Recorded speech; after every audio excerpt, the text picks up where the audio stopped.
तो प्यारे बच्चों, अगर आप साइंस में पूरा नंबर लाना चाहते हैं तो ये मॉडल पेपर वीडियो आपके लिए है। क्योंकि आज एक-एक प्रश्न जो होगा वो आपके बोर्ड लेवल का होगा और इसे मैं बहुत ही आसान भाषा में समझाया हुआ हूँ। तो अगर इस वीडियो में आप अंत तक बने रहते हैं, तो आपका एक भी प्रश्न जो है वो एग्जाम में छूटने वाला नहीं है। तो चलिए क्वेश्चंस को देखते हैं। क्वेश्चंस कह रहा है, पानी में हवा का बुलबुला चमकीला दिखाई देता है, इसका कारण क्या है? तो अपवर्तन, परावर्तन, पूर्ण आंतरिक परावर्तन, वर्ण विक्षेपण। तो वह होगा पूर्ण आंतरिक परावर्तन, ऑप्शन नंबर सी। अगला क्वेश्चन देखते हैं। कह रहा है कि प्रकाश तरंग का उदाहरण है ध्वनि तरंग का, विद्युत चुंबकीय तरंग का, पराबैंगनी तरंग का, पराश्रव्य तरंग का। तो वह होगा विद्युत चुंबकीय तरंग का, ऑप्शन नंबर बी।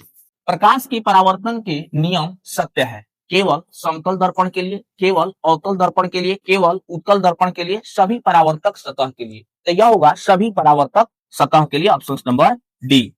अगला क्वेश्चन देखते हैं। कह रहा है कि प्रकाश संश्लेषण की अप्रकाशीय प्रतिक्रिया हरित लवक के किस हिस्से में होती है? ऑप्शन है एस्ट्रोमा, ग्रेना, बाह्य झिल्ली, आंतरिक झिल्ली। तो वह होगा एस्ट्रोमा, ऑप्शन नंबर ए। अगला क्वेश्चन है, प्रकाश संश्लेषण की क्रिया कब होती है? सिर्फ दिन में, सिर्फ रात में, सिर्फ अंधेरे में, रात और दिन में। तो यह होगा सिर्फ दिन में, ऑप्शन नंबर ए। अगला क्वेश्चन कह रहा है कि मैग्नीशियम पाया जाता है क्लोरोफिल में, लाल रक्त कण में, वर्णी लवक में, श्वेत रक्त कण में। तो किसमें पाया जाता है? तो क्लोरोफिल में, ऑप्शन नंबर ए। अगला क्वेश्चन कह रहा है कि कोई प्रकाश की किरण कांच की एक स्लैब पर 30 डिग्री के कोण पर आपतित होती है। स्लैब की दूसरी सतह से निर्गत किरण अभिलंब के साथ कोण बनाएगी।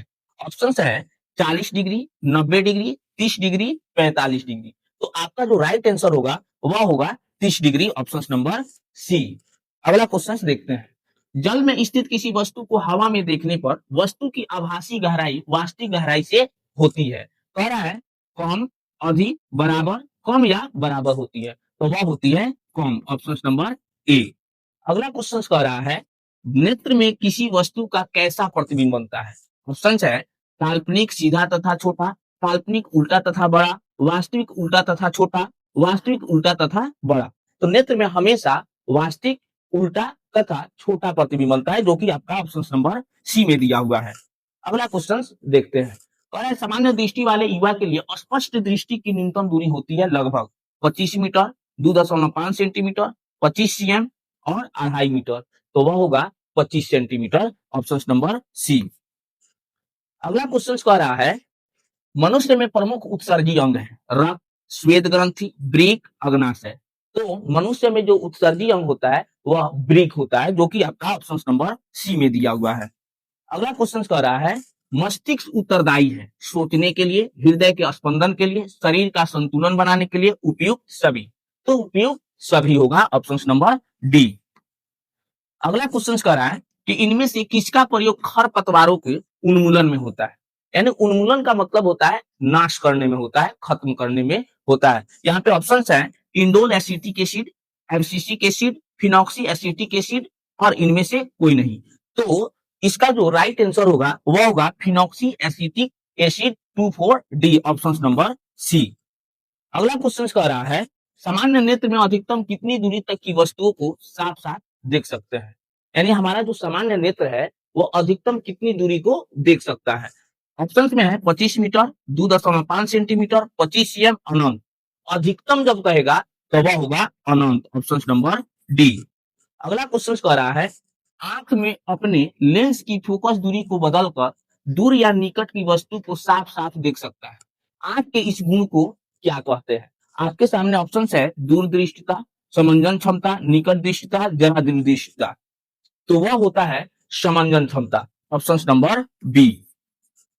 अगला क्वेश्चन कह रहा है, विभिन्न दूरियों पर की वस्तुओं के प्रतिबिंब को फोकस करने के लिए आंख के लेंस की फोकस दूरी किसके द्वारा परिवर्तित होती है? और आपके सामने ऑप्शन है पुतली, रेटिना, सिलियरी या पक्षमाभी पेशिया, आइरिस या परितारिका। तो इसका जो आंसर होगा वह होगा सिलियरी या पक्षमाभी पेशिया, जो ऑप्शन नंबर सी में दिया हुआ है। अगला क्वेश्चन कह रहा है, इनमें से कौन कलिकाओं और बीजों को सुशक्तिकरण करते हैं?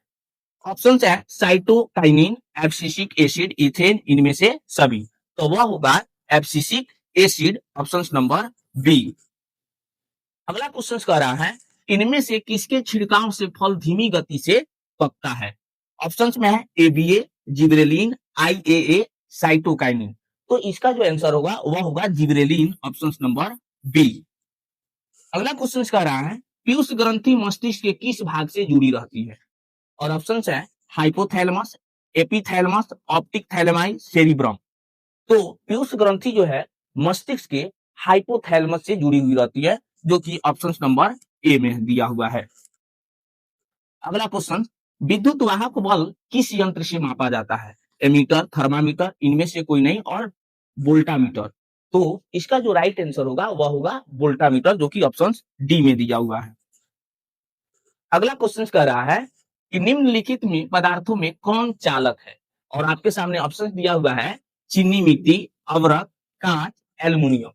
ये चार ऑप्शंस दिए हैं, तो इसमें जो आपका राइट आंसर होगा वह होगा एल्युमिनियम, ऑप्शन नंबर डी। अगला क्वेश्चन कह रहा है कि 100 वाट के एक विद्युत बल्ब को 250 वोल्ट के विद्युत मेन से जोड़ा जाता है। बल्ब से प्रवाहित धारा का मान बताएं कि क्या होगा। तो आई का मान हमसे पूछा हुआ है, तो आई बराबर क्या हो जाएगा, ये जो 100 वाट है तो यहाँ पे 100 वाट लिख देंगे, और जो 250 वोल्ट दिया है उससे हम इसमें भाग देंगे। अब देखिए 250 से 100 में भाग नहीं रहेगा, तो दशमलव के कारण इस पर एक जीरो, और 250 टू का होता है 1000 यानी 4। तो 0.4 एम्पियर धारा जो होगी इसमें प्रवाहित होगी, जो कि आपका ऑप्शन नंबर बी में दिया हुआ है। अब देखिए आपके सामने अगला प्रश्न है, कह रहा है कि यदि 5 ओम के प्रतिरोध के एक तार से 2 एम्पियर की धारा बहती है, तो तार के छोरों के बीच का विभवांतर बताए कि क्या होगा। अब देखिए यहाँ पे ऑप्शन है 5 वोल्ट, 20 वोल्ट, 10 वोल्ट, 2.5 वोल्ट। तो आपसे विभवांतर का मान पूछा है, तो भी बराबर सूत्र होता है आई आर। अब देखिए आई का जो मान दिया है वह 2 दिया है, आर का मान जो दिया है वह 5 ओम दिया है। 5 दूनी कितना होता है 10। तो इस प्रकार से 10 वोल्ट जो होगा इसका राइट आंसर होगा, जो कि आपका ऑप्शन नंबर सी में दिया हुआ है। अगला क्वेश्चन देखें, कह रहा है कि किसी बल्ब से 1 मिनट में 120 कूलम्ब आवेश प्रवाहित होती है, तो विद्युत धारा का मान है। देखिए यहां से भी पूछा हुआ है विद्युत धारा का मान। अब यहाँ पे समय दिया हुआ है, टी बराबर दिया है 1 मिनट। तो 1 मिनट को अगर सेकेंड में बदलेंगे तो कितना हो जाएगा 60 सेकेंड। और आवेश का जो वैल्यू दिया है क्यू का मान वह दिया है 120। हमसे पूछा हुआ है विद्युत धारा का मान यानी आई का मान। आई बराबर क्या होता है क्यू बटा टी। अब क्यू का वैल्यू है 120 और टी का मान दिया हुआ है 60। अब देखिए तो कितना आ जाएगा 60 दूनी 120 यानी 2 एम्पियर हो जाएगा, जो कि आपका ऑप्शन नंबर बी में दिया हुआ है। चलिए अगला क्वेश्चन देखते हैं। कह रहा है कि थाइमस ग्रंथि कहाँ हृदय के आगे रहती है। पैर में, वक्ष में, कमर में, कंधे में। तो यह जो ग्रंथि होती है यह आपके वक्ष में होती है, जो कि ऑप्शन नंबर बी में दिया हुआ है। अगला क्वेश्चन कह रहा है नर युग्मक एवं मादा युग्मक के संलयन को क्या कहते हैं। आपके सामने ऑप्शन दिया हुआ है किण्वन, बौनापन, मधुमेह, इनमें से कोई नहीं। तो सबसे पहले जान जाए नर युग्मक और मादा युग्मक के जो संलयन होता है उसे हम क्या कहते हैं, निषेचन कहते हैं। लेकिन यहाँ पे ऑप्शंस में नहीं है, लेकिन आपके सामने ऑप्शंस दिया हुआ है इनमें से कोई नहीं, तो इसलिए इसका जो आंसर होगा इनमें से कोई नहीं, ऑप्शन नंबर डी होगा। अगला क्वेश्चन कह रहा है कि निम्नलिखित में से कौन एक लिंगी पादप का उदाहरण है। ऑप्शन आपके सामने है सरसों, गुड़हल, पपीता, मटर। तो वह होगा पपीता, ऑप्शन नंबर सी। अगला क्वेश्चन कह रहा है कि जब एक कुंडली के पास चुंबक का उत्तरी ध्रुव लाते हैं, तो कुंडली में कभी दिष्ट धारा तो कभी विद्युतवाहक बल प्रेरित होता है। कुंडली में प्रत्यावर्ती विद्युतवाहक बल प्रेरित होता है। कुंडली में दिष्ट विद्युतवाहक बल प्रेरित होता है, इनमें से कोई नहीं। तो इसका आंसर होगा कुंडली में प्रत्यावर्ती विद्युतवाहक बल प्रेरित होता है, ऑप्शन नंबर बी। अगला क्वेश्चन है कि विद्युत फ्यूज विद्युत धारा के किस सिद्धांत पर कार्य करता है। उसमें चुंबकीय, रासायनिक, इनमें से कोई नहीं। तो विद्युत फ्यूज जो होता है वह जो है उसमें सिद्धांत पर कार्य करता है, जो कि आपका ऑप्शन नंबर ए में दिया हुआ है। अगला क्वेश्चन है बैटरी से किस प्रकार की धारा प्राप्त होती है। ऑप्शन है दिष्ट, प्रत्यावर्ती, विद्युत चुंबकीय प्रेरण पर, प्रेरित चुंबकत्व पर। तो बैटरी से जो है दिष्ट धारा प्रवाहित होती है, जो कि ऑप्शन ए में दिया हुआ है। अब देखिए, अगला क्वेश्चन आपके सामने है, कह रहा है कि विद्युत चुंबकीय प्रेरण की खोज किसने की थी? ऑप्शन है फैराडे ने, मैक्सवेल ने, एम्पियर ने, फ्लेमिंग ने। तो फैराडे ने किया था, ऑप्शन नंबर ए। अगला क्वेश्चन कह रहा है, विद्युत जनित्र का सिद्धांत आधारित है विद्युत धारा के उष्मीय प्रभाव पर, प्रेरित विद्युत पर, विद्युत चुंबकीय प्रेरण पर और प्रेरित चुंबकत्व पर। तो इसका जो राइट आंसर होगा वह होगा विद्युत चुंबकीय प्रेरण पर, ऑप्शन नंबर सी। अगला क्वेश्चन कह रहा है, बायोगैस संयंत्र उत्पादन नियम में से निम्न में से क्या है? ऑप्शन है उर्वरक, पौष्टिक भोजन, अपमार्जक, विषैली गैस। तो ऑप्शन ए होगा उर्वरक। अगला क्वेश्चन कह रहा है कि निम्न में से किस देश को पौनों का देश कहा जाता है? पौनों का देश किसे कहा जाता है? ऑप्शन आपके सामने है, यूएसए, भारत, जापान, डेनमार्क। तो इसका जो राइट आंसर होगा वह होगा डेनमार्क, जो कि ऑप्शन नंबर डी में दिया हुआ है। अगला क्वेश्चन है, निम्न में से किस पदार्थ का उपयोग सौर सेल बनाने में किया जाता है? ऑप्शन है कार्बन, कांच, सिलिकॉन, एल्युमिनियम। तो सौर सेल जो बनाया जाता है वह सिलिकॉन का बनाया जाता है, यानी सिलिकॉन का प्रयोग किया जाता है, जो कि ऑप्शन सी में दिया हुआ है। अगला क्वेश्चन है, नुकुलन द्वारा प्रजनन किसमें होता है? ऑप्शन है अमीबा, ईस्ट, मलेरिया, पैरामीशियम। तो ईस्ट में, ऑप्शन बी। अगला क्वेश्चन कह रहा है, फूलों में नर प्रजनन अंग होता है पुंकेसर, अंडक, वर्तिका और वर्तिका। तो फूलों का जो नर प्रजनन अंग होता है उसे हम कहते हैं पुंकेसर, और वहीं अगर कहा जाता है मादा प्रजनन अंग क्या होगा तो वह हो जाएगा जयांग। तो यहाँ पे पुंकेसर आपका राइट आंसर होगा, ऑप्शन ए। अगला क्वेश्चन कह रहा है कि अलैंगिक जनन में किस प्रकार का कोशिका विभाजन होता है? अर्धसूत्री कोशिका विभाजन, समसूत्री कोशिका विभाजन, असमसूत्री कोशिका विभाजन, बी एवं सी दोनों। तो इसमें होता है समसूत्री कोशिका विभाजन, ऑप्शन बी। अगला क्वेश्चन कह रहा है कि सोलर कुकर में प्रयुक्त बर्तन प्राय निम्न में से किस रंग से पेंटेड होते हैं? ऑप्शन है श्वेत, काला, पीला, लाल। तो वह होते हैं काला, ऑप्शन बी। अगला क्वेश्चन कह रहा है कि यूरो सेकेंड का संबंध है। ऑप्शन है वायु प्रदूषण, जल प्रदूषण, मृदा प्रदूषण, सभी। तो देखिए यूरो सेकेंड का जो संबंध है वह होता है वायु प्रदूषण से, जो कि ऑप्शन ए में दिया हुआ है। अगला क्वेश्चन कह रहा है कि फेरस सल्फेट से लोहा को निम्नलिखित में से कौन सी धातु विस्थापित करेगी? ऑप्शन है यहाँ पे एसएन, सीयू, जेडएन और एजी, यानी यहाँ पर जिंक होगा, ऑप्शन सी। अगला क्वेश्चन कह रहा है कि अगर गर्म सीओ पर हाइड्रोजन गैस प्रवाहित किया गया है तो परत किस रंग की हो जाएगी? ऑप्शंस में है लाल रंग का, काला रंग का, भूरा रंग का, पीले रंग का। तो यह हो जाएगा भूरा रंग का, ऑप्शन सी। अगला क्वेश्चन देखेंगे, कह रहा है कि किसी रासायनिक अभिक्रिया में ऑक्सीजन के अनुपात का बढ़ना क्या कहलाता है? तो वह कहलाता है उपचयन अभिक्रिया, ऑप्शन ए। देखिए वैसी अभिक्रिया जिसमें ऑक्सीजन की वृद्धि होती है और हाइड्रोजन का ह्रास होता है उसे हम कहते हैं उपचयन अभिक्रिया, जबकि वैसी अभिक्रिया जिसमें ऑक्सीजन की कमी होती है और हाइड्रोजन की वृद्धि होती है उसे हम कहते हैं अपचयन अभिक्रिया। तो इसमें आपसे क्वेश्चन में दिया था कि ऑक्सीजन की वृद्धि होती है, तो इसलिए इसका जो राइट आंसर होगा उपचयन अभिक्रिया होगा। चलिए अगला क्वेश्चन देखते हैं, उपचयन अपचयन अभिक्रिया को क्या कहते हैं? ऑप्शन है रेडॉक्स अभिक्रिया, उष्मा शोषी अभिक्रिया, उष्मा क्षेपी अभिक्रिया और क्षेपण अभिक्रिया। तो उपचयन अपचयन अभिक्रिया को हम रेडॉक्स अभिक्रिया कहते हैं, ऑप्शन ए। अगला क्वेश्चन कर रहा है, निम्नलिखित विशेषताओं में कौन अलैंगिक जनन के लिए सही नहीं है? ऑप्शन है सिर्फ एक व्यष्टि के का होना, युग्मकों का निर्माण, निषेचन का नहीं होना, ज्यादा संख्या एवं शीघ्रता से संतानों की उत्पत्ति। तो इसमें जो आपका राइट आंसर होगा वह होगा युग्मकों का निर्माण। युग्मकों का निर्माण जो होता है वो अलैंगिक जनन में नहीं होता है, बाकी जो है ये सभी के सभी अलैंगिक जनन में होते हैं, इसलिए ऑप्शन बी जो होगा राइट आंसर होगा। अगला क्वेश्चन देखते हैं, जीवों में विविधता हेतु उत्तरदायी है विभिन्नता, आनुवंशिकता, क्रमिक एवं निरंतर विकास, जनन। तो ऑप्शन सी होगा क्रमिक एवं निरंतर विकास, ऑप्शन सी। अगला क्वेश्चन है, सेक्स क्रोमोसोम की खोज किसने की थी? मैकोलांगना, डार्विन, हैकिंग, ए और बी दोनों। तो इसका जो राइट आंसर होगा हैकिंग होगा, ऑप्शन सी। अगला क्वेश्चन है वाई क्रोमोसोम की खोज किसने की? बाल्बियानी, मैकलंग, हैकिंग, मार्गन। तो वह होगा मैकलंग, ऑप्शन बी। अगला क्वेश्चन है कि संतृप्त हाइड्रोकार्बन कहे जाते हैं। ऑप्शन में है एल्कीन, एल्केन, एल्काइन, एल्कीन। तो संतृप्त हाइड्रोकार्बन को हम एल्केन कहते हैं, जो कि ऑप्शन बी में दिया हुआ है। अगला क्वेश्चन कह रहा है कि आवर्त सारणी में boron, silicon, germanium, arsenic, antimony, tellurium, polonium ये क्या है? धातु है कि अधातु है कि गैस है या उपधातु है? तो इसे हम कहते हैं उपधातु, जो कि ऑप्शन डी में है। यही हमारा राइट आंसर होगा। अगला क्वेश्चन कह रहा है कि अष्टक का नियम निम्नलिखित में से किसके द्वारा प्रस्तुत किया गया है? लूथर मेयर द्वारा, मेंडलीफ द्वारा, डेब्राइनर द्वारा, न्यूलैंड्स के द्वारा। तो न्यूलैंड्स के द्वारा अष्टक नियम दिया गया है, ऑप्शन डी।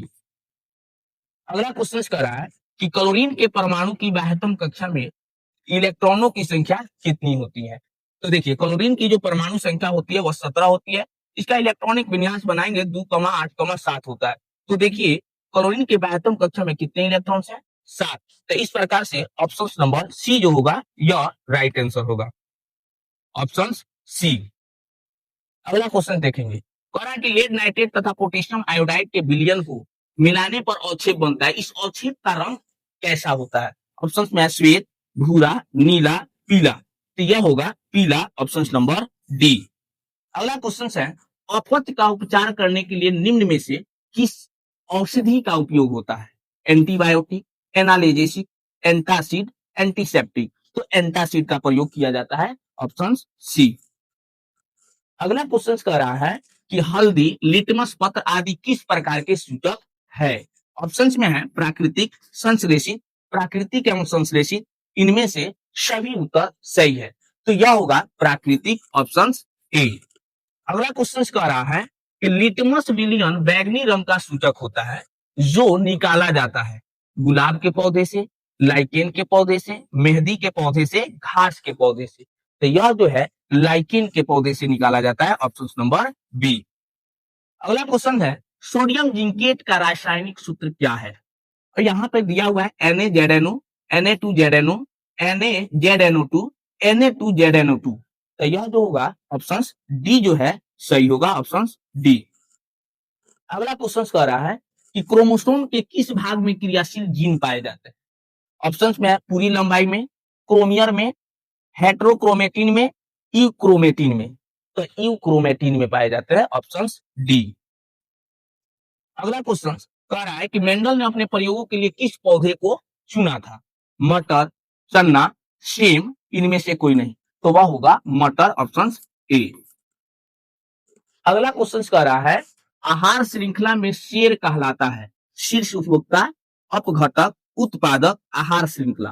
तो आहार श्रृंखला में जो शेर होता है वह शीर्ष उपभोक्ता कहलाता है, ऑप्शन ए। अगला क्वेश्चन कह रहा है कि जब सोडियम हाइड्रोक्साइड जिंक से अभिक्रिया करता है तो कौन सा उत्पाद बनाता है? यहाँ पर लिखा हुआ है Na2ZNO plus H2, NaZNO2 plus H2, NaZNO plus H2, Na2ZNO2 plus H2। तो सोडियम जिंकेट और हाइड्रोजन बनाता है, जो कि ऑप्शन नंबर डी में दिया है Na2ZNO2 प्लस H2। इसलिए इसका राइट आंसर होगा ऑप्शन डी। अगला क्वेश्चन देखिए क्या कह रहा है, कह रहा है कि पीतल है धातु, अधातु, मिश्र धातु, उपधातु। तो पीतल एक मिश्र धातु है, ऑप्शन नंबर सी। अगला क्वेश्चन कह रहा है निम्न में से कौन आयनिक यौगिक है? ऑप्शंस में दिया हुआ है यहाँ पे CH4, CO2, CaCl2, NH3। तो यहाँ पे जो दिया है ये मेथेन है, ये कार्बन डाइऑक्साइड है, ये कैल्शियम क्लोराइड है और ये जो है अमोनिया है। तो इसका जो राइट आंसर होगा वह कैल्शियम क्लोराइड होगा, ऑप्शन नंबर सी। अगला क्वेश्चन कह रहा है निम्न में से कौन सा पदार्थ ऑक्सीजन से संयोग नहीं करता है? ऑप्शन में है तांबा, गोल्ड, जिंक, पोटेशियम। तो गोल्ड होगा, ऑप्शन बी। अगला क्वेश्चन देखेंगे, कह रहा है कि शुद्ध सोना को व्यक्त किया जाता है, यानी शुद्ध सोना को किसमें हम व्यक्त करते हैं? 22 कैरेट में, 24 कैरेट, 20 कैरेट, 12 कैरेट। तो शुद्ध सोना को 24 कैरेट से व्यक्त किया जाता है, ऑप्शन नंबर बी होगा। अगला क्वेश्चन कह रहा है जैव वातावरण में शामिल हैं मिट्टी, जल तथा वायु, जंतु, पौधे तथा मनुष्य, सूर्य का प्रकाश, वायु, वर्षा, इनमें से कोई नहीं। तो देखिए जैव मतलब कि जीव, जीव में के रूप में इसमें कौन कौन है, तो जंतु होगा, पौधे तथा मनुष्य। इस प्रकार से ऑप्शन नंबर बी होगा। अगला क्वेश्चन कह रहा है कि ओजोन परत को सर्वाधिक हानि पहुंचाने वाले पदार्थ है। ऑप्शन है कार्बन डाइऑक्साइड, धूल, पराऑक्सी एसिटाइल नाइट्रेट, क्लोरोफ्लोरोकार्बन। तो क्लोरोफ्लोरोकार्बन होगा CFC, ऑप्शन नंबर डी। अगला क्वेश्चन कह रहा है कौन सा धातु कमरे के ताप पर द्रव होता है। ऑप्शन में ब्रोमीन, पारा, तांबा, एल्युमिनियम। तो ब्रोमीन होता है ऑप्शन ए। अगला क्वेश्चन कह रहा है कि CnH2n+2 किसका सामान्य सूत्र है। Alkyne, alkene, alkane, propyl. तो एल्केन का होता है ऑप्शन सी होगा राइट आंसर। अगला क्वेश्चन कह रहा है नीला थोथा, इसे हम तुतिया कहते हैं, इसका रासायनिक सूत्र क्या है। CuSO4 7H2O, CuSO4 5H2O, CuSO4 4H2O, CuSO4 10H2O। यहाँ पे SO4 यहाँ पे होगा। तो देखिए इसमें से पूछा है कि कौन सा राइट आंसर होगा, तो वह होगा CuSO4 into 5H2O, option B. अगला क्वेश्चन देखिए क्या कह रहा है, एथेनॉल को वायु में जलाने पर उसकी लौ का रंग कैसा होता है। ऑप्शन है पीला, हरा, लाल, नीला। तो वह होगा नीला, ऑप्शन नंबर डी। अगला क्वेश्चन कह रहा है पेंटेन से व्युत्पन्न एल्कोहल का आणविक सूत्र क्या है। C3H7OH, C5H11OH, C4H9OH, C2H5OH। तो देखिए पेंटेन से जो बनेगा वो पेंटेनॉल बनेगा। अब हम जानते हैं कि सूत्र जो होता है CnH2n+1 इंटू क्या होगा OH, ये होता है। तो अब इस पर अगर हमसे पूछा है पेंटेनॉल तो C5H 2 × 5+1 और OH। तो इस प्रकार से C5H यहाँ पर 1 लिखेंगे तो 2×5 = 10 है 11 और OH। अब देखिए कि यह जो है किसमें लिखा हुआ है, तो ये ऑप्शन नंबर बी में लिखा हुआ है C5H11OH, इसलिए इसका राइट आंसर होगा बी। अगला क्वेश्चन देखते हैं, तो निम्न में से कौन सा दिन अंतरराष्ट्रीय ओजोन दिवस के रूप में मनाया जाता है। ऑप्शन है 5 जून, 22 अप्रैल, 16 सितंबर, 3 दिसंबर। तो वह होता है 16 सितंबर को, ऑप्शन नंबर सी। अगला क्वेश्चन कह रहा है कि नर्मदा बचाओ आंदोलन का नेतृत्व किसने किया। ऑप्शन है चंडी प्रसाद भट्ट, अमृता देवी, मेधा पाटकर, सुंदरलाल बहुगुणा। तो मेधा पाटकर होगा, ऑप्शन सी। अगला क्वेश्चन दिया हुआ है कि निम्न में से कौन एक उभयलिंगी जंतु है। ऑप्शन है केचुआ, मछली, शेर, बकरी। तो वह होगा केचुआ, ऑप्शन ए। अगला क्वेश्चन कह रहा है आवर्त सारणी के समूह एक के तत्व कहलाते हैं। सामान्य तत्व, संक्रमण तत्व, क्षार धातु, लेंथेनाइट्स। तो उसे हम कहते हैं क्षार धातु, ऑप्शन सी होगा। अगला क्वेश्चन कह रहा है कि आधुनिक आवर्त नियम के अनुसार तत्वों का गुणधर्म होता है परमाणु द्रव्यमान के आवर्त फलन, परमाणु संख्या के आवर्त फलन, परमाणु साइज के आवर्त फलन, परमाणु आयतन के आवर्त फलन। तो देखिए आधुनिक आवर्त जो नियम होता है उसके अनुसार जो है परमाणु संख्या के क्या होता है, आवर्त फलन होता है तत्वों का गुणधर्म। तो इसलिए ऑप्शन नंबर बी होगा। अगला क्वेश्चन कह रहा है हरित लवक के अंदर झिल्लियों से बनी नलिकाओं को क्या कहते हैं। Cisternae, cristae, lamella, thylakoid. तो थाइलोकाइट कहा जाता है, ऑप्शन नंबर डी। तो अगला क्वेश्चन देखते हैं प्रकाश संश्लेषण की प्रकाशीय प्रतिक्रिया हरित लवक के किस हिस्से में होती है। ग्रेना, एस्ट्रोमा, बाहरी झिल्ली, आंतरिक झिल्ली। तो ग्रेना में होती है, ऑप्शन नंबर ए। तो प्यारे बच्चों अगर आपको ये वीडियो अच्छी लगी हो तो कमेंट बॉक्स में जरूर यस लिखें। साथ ही इस वीडियो को लाइक करें, चैनल को सब्सक्राइब करें और अपने दोस्तों के साथ शेयर करें। फिर मैं मिलता हूं नेक्स्ट मॉडल पेपर वीडियो के साथ।